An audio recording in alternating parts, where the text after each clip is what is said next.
Minutos de este viernes, de esta noche de viernes, en donde estamos analizando todo lo que ha pasado en la semana en cuanto a la política. Y es momento también de darle la bienvenida a nuestro siguiente invitado de la noche. Él es Nicolás Ortiz, es un antropólogo. Le damos la bienvenida a Nicolás. ¿Qué tal? ¿Cómo estás? Buenas noches. Qué gusto verte.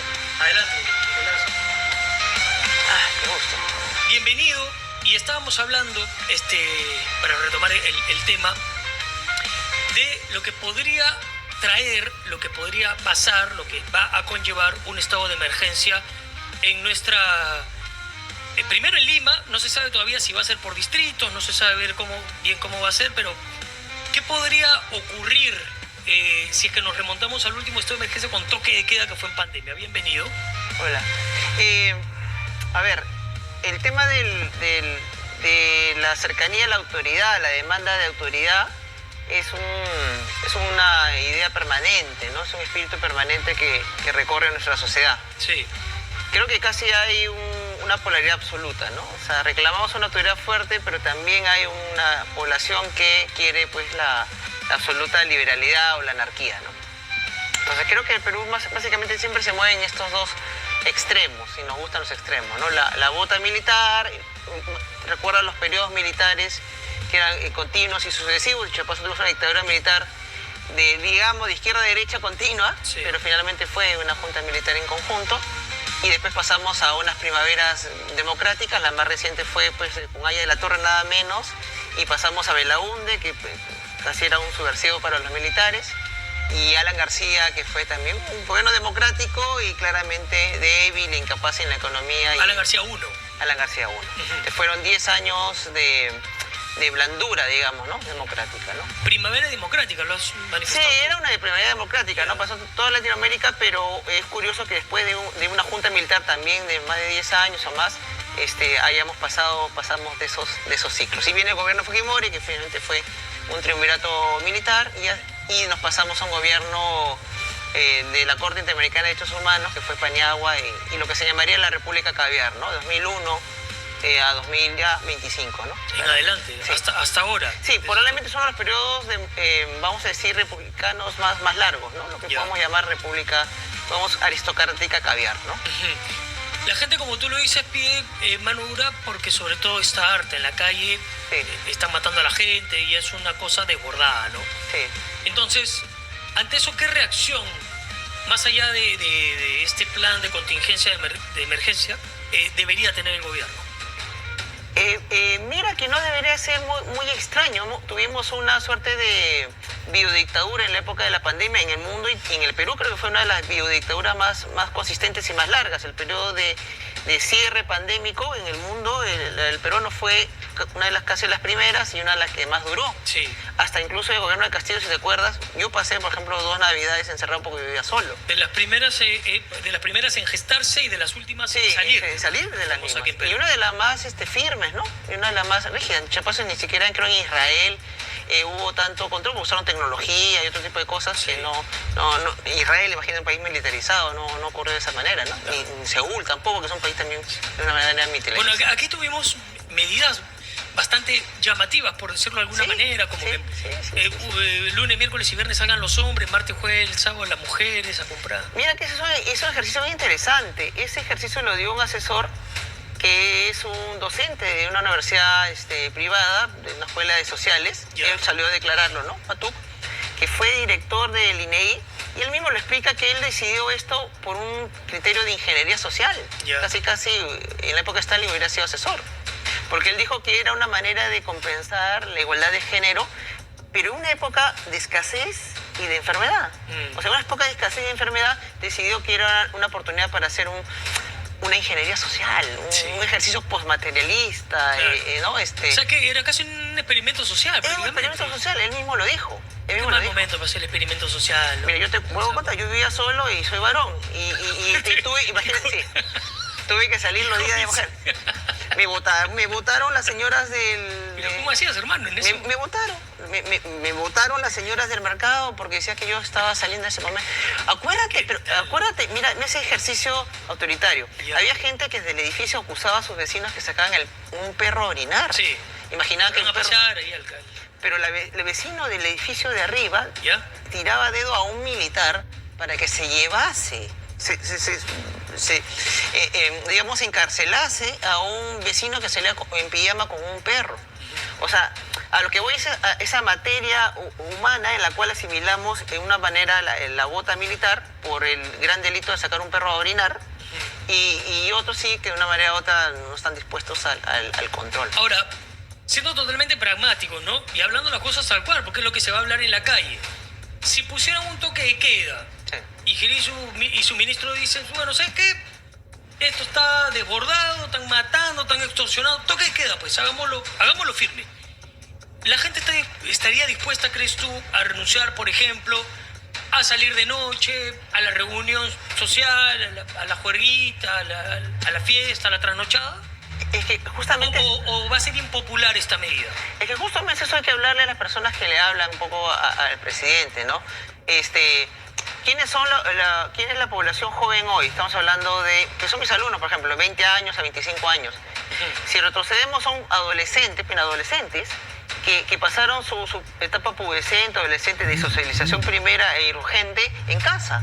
Ajá. Están claramente, y se volvieron digitales, y hoy están conectados. Están claramente acostumbrados a estar encerrados, ¿no? Claramente no lo haría. Es más, si tú le dices, vamos a salir y vas a dejar la computadora, vas a dejar Netflix, no le va a gustar. Ajá, claro. O sea, finalmente sí es una generación joven que la mayoría sí está entrenada en vivir en espacios encerrados. O sea, ya tienen la costumbre porque Claro. lo han vivido, ha sido un año o más. No ha sido tu adolescencia, ni ha sido la mía. Ujú, O sea, claro, mi adolescencia ha sido de jugar en el parque y tomar agua de manguera. claro. El tuyo probablemente también ha sido así. Sí. Pero estos chicos, su adolescencia ha sido a través de una pantalla. O sea, tampoco sería tan terrible. Y ya pasamos por un ejercicio biopolítico, ¿no? Ya. Entonces no tendría que haber miedo de eso. Pero, digamos, o sea, una cosa era por la latente y constante de que te pueda dar una enfermedad Sí. que no tenía cura, en donde, bueno, o sea, veías, pues, ¿no? Sí. que ya era generalizada, todo el mundo se contagiaba Sí. y todo lo demás. Y en este lugar, o en este otro escenario, hay donde de repente puede haber personas que digan, sí, pues, pero mi barrio es tranquilo. Pero ¿no? ¿cuántos barrios tranquilos tenemos? O sea, no, pero Claro. va a haber- tú eres el experto, tú sabes que eso va a pasar. O sea, hay gente que va a decir, sí, pues, pero yo no quiero, yo quiero salir, me la Claro. juego, ¿no? Hay gente que va A ver, pero mira, o sea, yo no es que estoy prohibiendo eso, he dicho que yo soy un fiel defensor, que el gran valor de la sociedad es la libertad, ¿no? Sí. Y hay que saberla defender, pero la libertad va con responsabilidad, ¿no?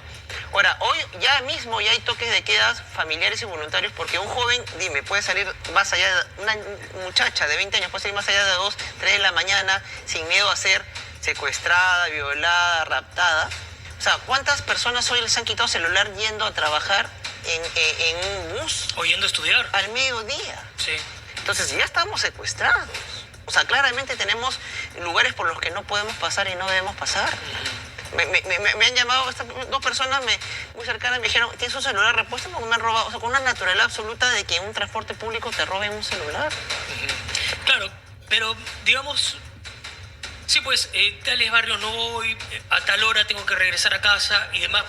Sin embargo, cuando la medida es impuesta, ya cambia un poquito el panorama, porque puede haber mucha gente que incluso ni salía tanto los fines de semana, pero ya te ponen una Sí. y ya reclamas, ¿no? Sí. Y te lo digo desde, además te comento, más temprano en el programa lo dije, a mí me parece una medida coherente que pongan un estado Sí. de emergencia drástico, Sí. porque lo que se revisa en las noticias es tremendo. Claro. Entonces, yo sí estoy de acuerdo con eso.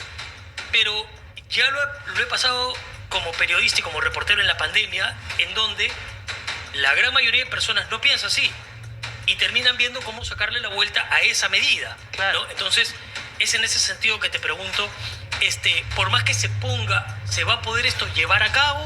¿Se Claro. obedecerá? Ahora, ¿O generará más críticas? ahora, pero ahí o sea, el acto seductor no es desobedecer a tu papá cuando es blando. Claro. El acto seductor es desobedecer a tu papá estricto. Entonces, sí, o sea, finalmente siempre va a haber una seducción y más en el Perú, de romper la norma. Pero tiene que haber una norma que rompas. Pero si no hay norma que rompas, en verdad no hay acto seductor. O sea, no está mal el acto rebelde frente a la imposición. Sí. Pero este es un país donde no hay imposición alguna. Claro. Entonces, francamente no hay honestamente exactamente de qué rebelarse, ¿no? O sea, parte de las marchas y todo se hablaba de una dictadura y todo, francamente eso no ha existido, o no hay y no existe. Entonces no hay un real motivo. Entonces sí, de una manera u otra sí creo que bajo el ejercicio, ojo, obviamente no de las protestas, pero sí del control y de la seguridad, creo que definitivamente debe haber. Pero ojo, no solo represión, sino también acompañamiento. Sí. Te tengo otra duda a propósito de como antropólogo, ¿no? ¿Qué puede pasar en la gente? La medida disuasiva, entre comillas, del ejército a la calle. ¿Qué tanto puede tener un resultado estando las cosas como están de desbordadas en inseguridad? Ahí viene un segundo aspecto, es decir, verdaderamente qué tan cerca que están las Fuerzas Armadas de la población. Por ejemplo, en la zona rural sí te encuentras claramente que hay una cercanía entre vamos a decir, el cachaquito, pues finalmente, o el policía de barrio con esto, pero en la ciudad grande no. Y ese es claramente el gran error. ¿Por qué hay tanta distancia entre la fuerza policial o la fuerza castrense con las personas? Con las personas naturales, claro, porque finalmente viven encerrados y guetizados. Es más, hoy lo que eran cuarteles se comienzan a vender como proyectos inmobiliarios. Este de Pueblo Libre, en Pueblo Libre hay 2 cuarteles que han sido vendidos son proyectos inmobiliarios, en Miraflores otro. Entonces, finalmente lo que han venido haciendo los militares es vivir alejados en sus propias villas y aislados, cosa que eso no tendría que pasar y no tendría por qué ser. Mira, vamos a hablar de las dos sociedades absolutamente exitosas, ¿no? Israel y Corea del Sur. Corea del Sur tienes a los grandes artistas pop, unos chicos angelados, incluso androginados, que han ido a hacer servicio militar sin mayor problema. Los K-pop. Los K-pop, y sin mayor problema. Y ha sido parte de su reclutamiento. Y tú ves en Israel, un país claramente militarizado, que ves justamente la que más participa son las mujeres. Pues son unas mujeres en conducción militar, ejercicio militar, que es absolutamente regular y normal. O sea, finalmente lo que hay que entender que el proceso de militarización no es justamente la reclusión del cuartel, ¿no? Tenemos ideales, llama un cuartel. Los cuarteles deben ser justamente espacios más bien abiertos, cercanos y ciudadanos, también las comisarías. O sea, espacios por lo menos las comisarías, espacios de civismo. Y evidentemente los cuarteles, ¿por qué no? De una manera u otra, porque no hay justamente los servicios civiles, acercamientos civiles y cosas para la población. Desde el punto de vista antropológico, Nicolás, ¿cómo observas el desarrollo que está teniendo ahora mismo Gerí en cuanto a lo que está haciendo, cómo se presenta ante la gente, cómo trata de generar empatía o cómo abre sus redes para mostrar las diligencias en las que está? A diferencia de lo que no se había visto, por ejemplo, con el caso de la señora Boluarte, con el caso del señor Castillo, pero sí se había visto en otros políticos, precisamente como el más jóvenes, como es el caso del alcalde de Ate. El dibujito, ¿no? el dibujito. Que le han puesto acá el dibujito, que es sumamente más cercano a la gente, que sale con el IRL, ¿no? Hace operativos con el IRL. ¿Qué opinas de eso? Claro, hay una dibujo política, pues, ¿no? Finalmente, ¿no? O sea, finalmente hay una TikTok política. Entonces, creo que se termina entendiendo. Ahora, es interesante en la figura de Gerí estos dos perfiles, finalmente, que termina manejando, que de una manera u otra, pues hay una conducción.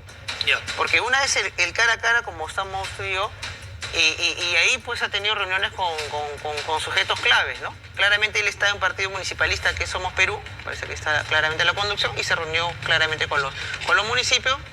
Voy entendiendo que finalmente su mirada no es 2026, claro, sino evidentemente municipales. Pero bueno, eso es un poco un análisis sospechoso, ¿no? Yeah.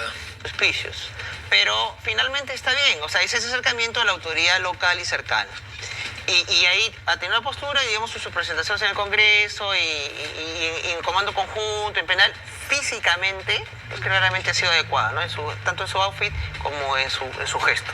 Pero o sea, la camisita remangada, la camisita, el pantalón escaquis. El terno no, sí. Camisita de guerra, como se dice. Salir a tomar emolientes ahí a la plaza de Armas a las 2 de la mañana, como muchos hemos hecho, ¿no? Que hizo lo hizo en transmisión también, me parece, sí, ¿no? Sí, en transmisión. Que le regaló unas rosas a las señoras emolenteras. ¿Qué es lo que se espera, no? O sea, fue raro que una señora surquillana y andahuaylina no tenga la frivolidad de cerrar las calles para salir, ¿no? Cuando finalmente, pues, este muchacho, por decir una manera, finalmente está haciendo lo que era una persona más o menos de esa edad, una actividad normal. Sí. Pero ese es el personaje físico real que, ojo, existe, ¿no? Hablando Sí. de esto. Pero también hoy todos tenemos un espacio virtual, ¿no? Una virtualidad que tiene otro filtro, otra conducta. Todos tenemos este desdoblamiento, ¿no? Tenemos ese digital que se llama. Digital es lo físico y lo digital, ¿no? El digital, ¿no? Y en ese otro camino ocurre otra lógica, que es otro avatar. Pero que necesariamente es como un yin-yang. A veces es simplemente, no se opone, claro, sino que tiene desplazamientos y movimientos distintos o velocidades distintas, ¿no? Okay. Pero Porque, que se complementan finalmente. sí. O sea, uno es 1X y el otro es 2X, ¿no? Para hablar de velocidad, uno es con filtro y otro es con luz.